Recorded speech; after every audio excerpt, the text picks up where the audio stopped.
সেওতায় তৈরি হওয়া অভিবাসী সংকটের সবশেষ জানাতে যুক্ত হচ্ছেন সহকর্মী তৌফিকুর রহমান। তৌফিক, কেন এত অভিবাসী সমুদ্র সাঁতরে স্পেনে প্রবেশের চেষ্টা করছে, আর স্পেনের সরকার এ ব্যাপারে কি উদ্যোগ নিয়েছে? ধন্যবাদ আপনাকে। আপনারা জানেন যে উত্তর আফ্রিকার দেশ মরক্কো এবং মরক্কোর কাছাকাছি একটা জায়গায় হচ্ছে সেউতা, স্পেনের স্বায়ত্তশাসিত শহর, এবং স্পেনের কাছাকাছি হওয়াতে এখানে কিন্তু প্রবেশটা সহজতর স্পেনের লোকজনদের জন্য। এবং আপনি জানেন যে অতিরিক্ত দারিদ্রতা এবং স্পেনের অথবা ইউরোপের উন্নত জীবনযাপনের প্রত্যাশায় কিন্তু এই মরক্কো থেকে অসংখ্য লোকজন কিন্তু এখানে অভিবাসী প্রবেশ করার চেষ্টা করছে। এবং আপনি জানেন যে ইতিমধ্যে কিন্তু প্রায় ৪৯,০০০, স্পেন সরকারের ধারণা অনুযায়ী ৪৯,০০০-এর বেশি মানুষ কিন্তু ইতিমধ্যে সাগর সাঁতরে এবং এই দেয়াল টপকে কিন্তু এই স্পেনে প্রবেশ করেছে ইতিমধ্যে। তার মধ্যে কিন্তু গত ২৪ ঘন্টায় এই প্রায় ৭,০০০-এর বেশি মানুষ কিন্তু একসাথে এই স্পেনের এই শহরটিতে প্রবেশ করেছে। এবং এই ঝুঁকিপূর্ণ এই সাগর পাড়ি দিতে গিয়ে কিন্তু ইতিমধ্যে ১৮ জনের মৃত্যু হয়েছে বলে জানা গেছে। বাংলা কিউআর যেখানে নগদ পেমেন্ট সেখানে। সারা দেশে ১০ লাখেরও বেশি মার্চেন্টে নগদে পেমেন্ট করুন খুব সহজে।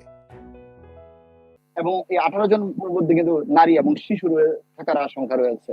এবং আপনি জানেন যে স্পেন একটি উন্নত শহর, এই উন্নত জীবনযাপন প্রত্যাশায় স্পেন থেকে প্রতি বছরে কিন্তু এইভাবে অনুপ্রবেশ করে থাকে। কিন্তু এইবার যেটা করেছে সেটা হচ্ছে অতিরিক্ত চাপ বেড়ে গেছে এবং একই সাথে হাজার হাজার কিন্তু এই যে এই সাগর পাড়ি দিয়ে কিন্তু এখানে ঝুঁকিপূর্ণ ভাবে সাগর সাঁতরে এই স্পেনের সেউতা শহরে কিন্তু প্রবেশ করেছে।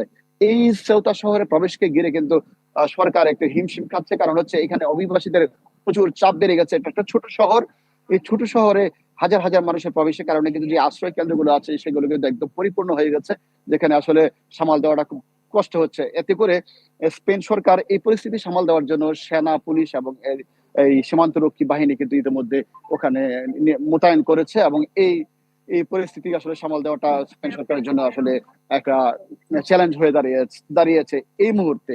তো এই বিষয়টাকে কেন্দ্র করে স্পেন সরকার এবং মরক্কো সরকারের মধ্যে সমন্বয় জোরদার করা হয়েছে ইতিমধ্যে। স্পেন সরকার যেটা যেটা বলছে যে কোনো মূল্যে কিন্তু এই এই অনুপ্রবেশটা ঠেকাতে হবে, নতুবা কিন্তু আসলে মানুষ ঝুঁকির মধ্যে রয়েছে এই ঝুঁকিপূর্ণ সাগর পাড়ির কারণে। আর আপনি জানেন যে এখনো কিন্তু এই চেষ্টাটা অব্যাহত রয়েছে, অনেক মানুষ কিন্তু এখনো নিখোঁজ রয়েছে। আর নিখোঁজদের উদ্ধারের জন্য কিন্তু এই উদ্ধার অভিযান চলমান রয়েছে বলে জানা গেছে।